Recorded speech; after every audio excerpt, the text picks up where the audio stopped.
এই বাংলাদেশ থেকে ইনশাআল্লাহ ভূত তাড়ানো হবে। যে আল্লাহ মহাবিপদ থেকে এই জাতিকে রক্ষা করেছেন, হঠকারিতা করে জাতির কপালে এইরকম মহাবিপদ ডেকে আনবেন না, তাহলে ইতিহাসে রাস্তা করে নিক্ষিপ্ত হবেন। পরিশুদ্ধ হন, সৎ পথে চলুন, দুর্নীতিকে কঠোর হস্তে দমন করুন, চাঁদাবাজি নির্মূল করুন। কথা দিচ্ছি আমরা 18 কোটি মানুষ আপনাদেরকে সাহায্য করব।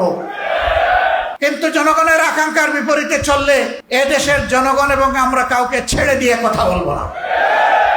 আল্লাহ রাব্বুল আলামিন আমাদেরকে সেই শক্তি দান করুন। বাংলাদেশ ইনশাআল্লাহ মুক্ত হবে, তবে হয়তো তার জন্য আরো বড় কোনো ত্যাগ স্বীকার করতে হবে। আমি সবাইকে সেই ত্যাগ স্বীকারের জন্য প্রস্তুত থাকার আহ্বান জানিয়ে, তারা আমাদেরকে নিষিদ্ধ করেছিল 1 আগস্ট, আর দুপুরে রান্না ভাত ফেলে তারা চলে গেছে 5 আগস্ট। আল্লাহ তাআলা তাদের কিসমতে ওটা রাখেন নাই।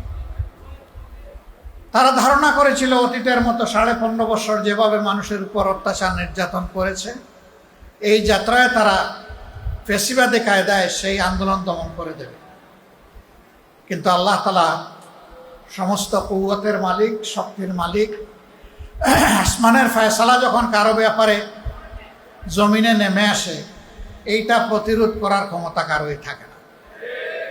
সেদিন মানুষ মুখে মুখে বলতে শুরু করলো, আল্লাহ তাআলা একদল আবাবিল পাঠিয়েছিলেন।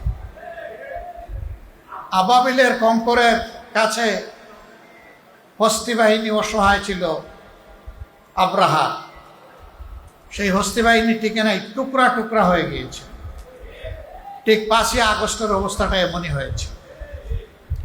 একদিকে সশস্ত্র সরকারি বাহিনীকে নামিয়ে দেওয়া হয়েছিল, তার সাথে সরকারি সন্ত্রাসী গুন্ডারাও হাতে অস্ত্র নিয়ে রাস্তায় নেমেছিল।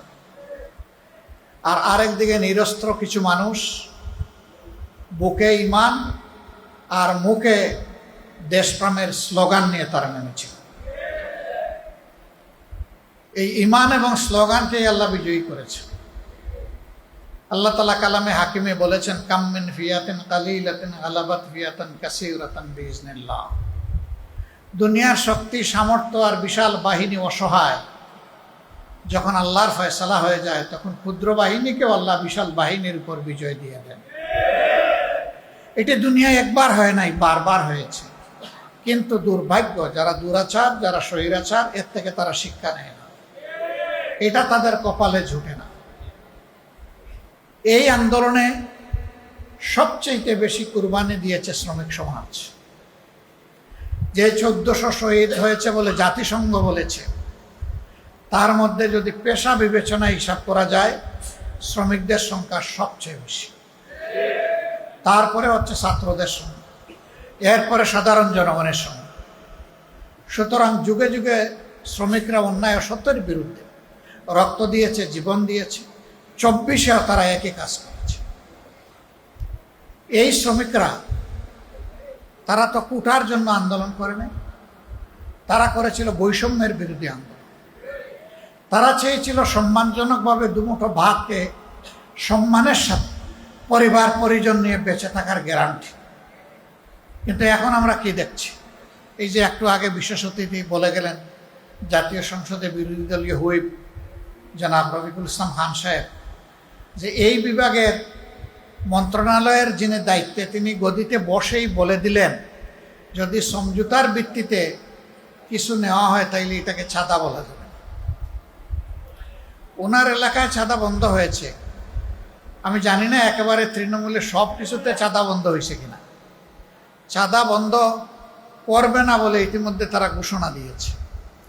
তাদেরই একজন হুইপ, তিনি বলেছেন যে কোনো দেশ থেকে যে কেউ আসলেও এই দেশে চাঁদাবাজি বন্ধ হবে না। তবে তারেক রহমানের সরকার চেষ্টা করতেছেন এটাকে কিছু নিচে নামাইয়া, মানে এইটার মাধ্যমেও দ্বিতীয় দফা চাঁদাবাজিকে জাতীয় সনদ বা স্বীকৃতি দেওয়া হবে।